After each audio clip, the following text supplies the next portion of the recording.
What up, what up, what up? It's your man DeeJay K-N-S coming at you with another In the Lab with K-N-S. Remember, IMS is the squad, imsdjs.blogspot.com. Check us all out at our MySpaces. I don't know everybody's MySpace, but I know mine. So it's myspace.com/DeeJay DeeJay K-N-S at MySpace. Hit me up over there, see what I'm doing and all that. Remember, this is part 2 of In the Lab with K-N-S. What we're going to do this today, if you remember, if you've been following K-N-S on imsblogspot.com, then you know the first installment of the video was basically hooking up your DJ setup and how you can do that if you've never done that before. If you're looking to get into DJ, it's real simple. I just showed you how to do it. Make sure you check that out. Part 2, we're going to take it a step further. Right now, everybody who's a DJ or anybody who's a serious DJ hobbyist has what we call Serato.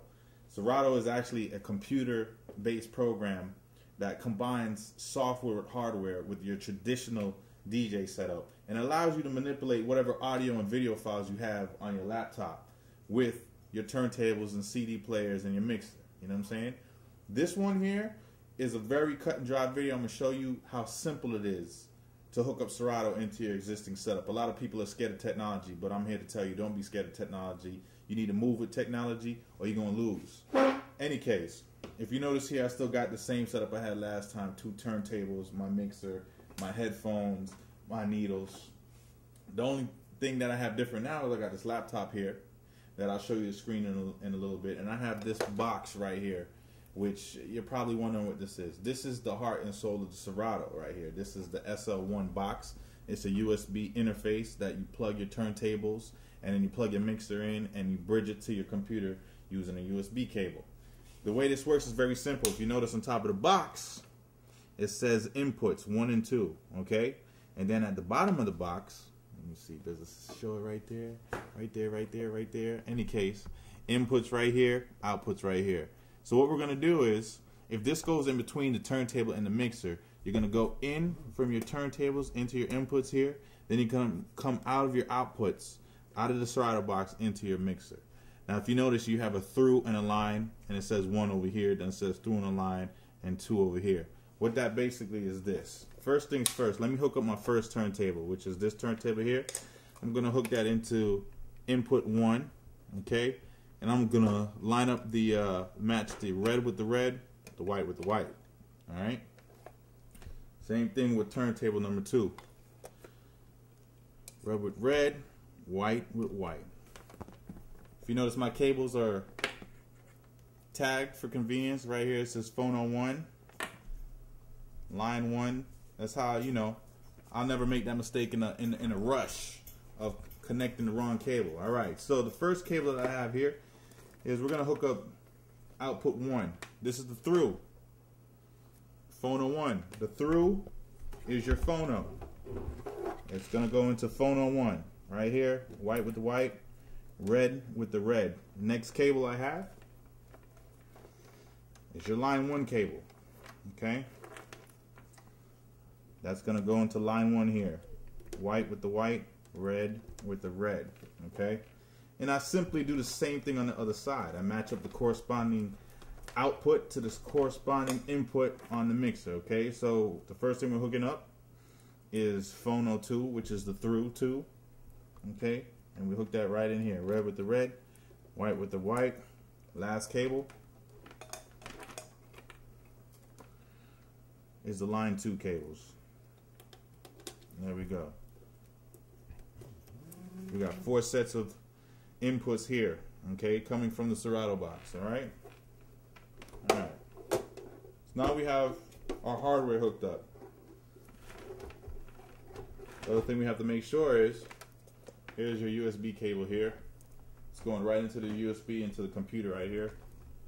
And basically, it looks a little something like this. Alright people, now that we got our Serato box hooked up, next thing we got to do is we got to make sure certain things are set up the correct way within the software. Take a look at the screen really quickly right here. Remember, this is a brief overview of the Serato system so you can quickly get started. We'll get more in depth as we go along with the In the Lab series with K-N-S. If you go right over here, there's a setup tab right at the top here. You might not be able to see it on the screen, but it's all good. All I got to do is, there we go. You see the little cursor there, boom. Setup. Okay. First things first is if you notice these two screens right here, there's nothing on there. If you're in a loud club or something like that, before you actually play the record, you want to put the needle on the record, and then you'll see some reaction if it's picking up any type of noise, and you can adjust that. Any case, what you want to do is you always have to make sure that you get a signal like this. This is your time code signal right here. That's very important. If you don't have a signal like that, a circular signal like that, then your Serato is not going to operate properly. And what you want to do is you want to boost that signal as much as you can. You know what I mean? I'll go over here and I'll boost it right over here. Okay, so I can see it bigger, and then I'll go ahead and adjust it a little bit better because we want to like a perfect circle as best as we can, and that's what these controls on the side do. And once you actually get the software and or the system, I should say, you'll understand how important that is. Now, below that is something called USB size, USB buffer size, in parentheses latency. What that means for the guys who scratch and can notice a bit of a latency when you move the record in relation to when you hear the audio. The best thing to do, if you notice here, you see there's two lines with arrows in between here that are really small, and there's two lines with arrows in between here that are really big. If you're big on scratching, I would move this all the way down and hit the apply button, and that gives you the least amount of latency. We're pretty much around, I'd say around 2 milliseconds of latency, so it's not really that noticeable for the average person. Alright, the other thing is right next to it is your audio input level. It says line and phono. This is very important, okay? If you have normal turntables that don't have a preamp built in, make sure you have it on phono, okay? If you have turntables that you're using the preamp, the line preamp, okay, right over here, then you make sure you have it in line. The same thing when you're using CD players. You want your audio input level to be at line so that there isn't any distortion or damage to your system because of the difference between the two settings.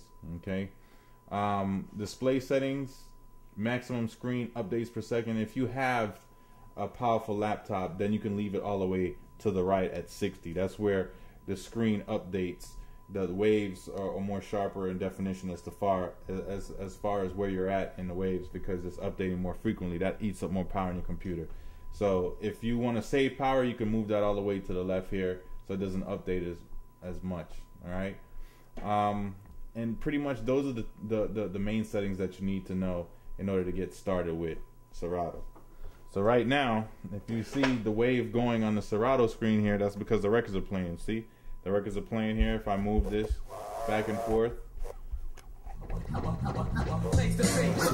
then it starts to react.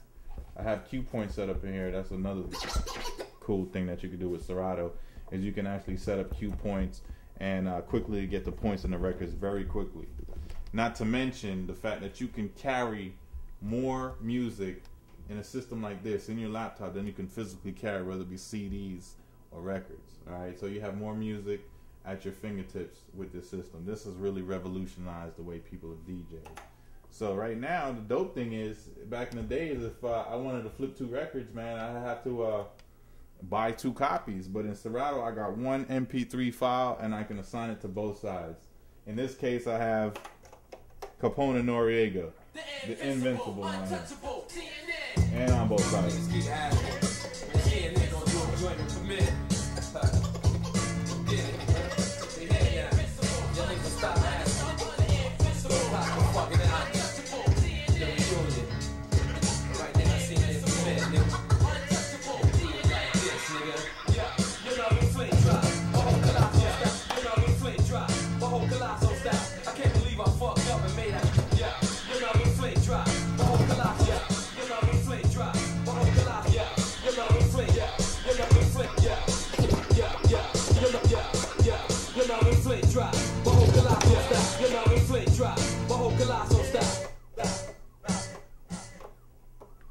So any case, man, that's a real quick overview of what you can do when you have the Serato. The possibilities are endless. You heard it from K-N-S. You know what I'm saying? I put the stamp on it. Get with that Serato, man, if you're a serious DJ producer, or even, this is just a hobby, man. If you're serious about your hobby, man, or you're serious about your craft, make sure you get down with this, man, because this is the future, man. It's the best one out there. You know what I'm saying? Check the website. Okay, you'll see all the top DJs is using the system, man.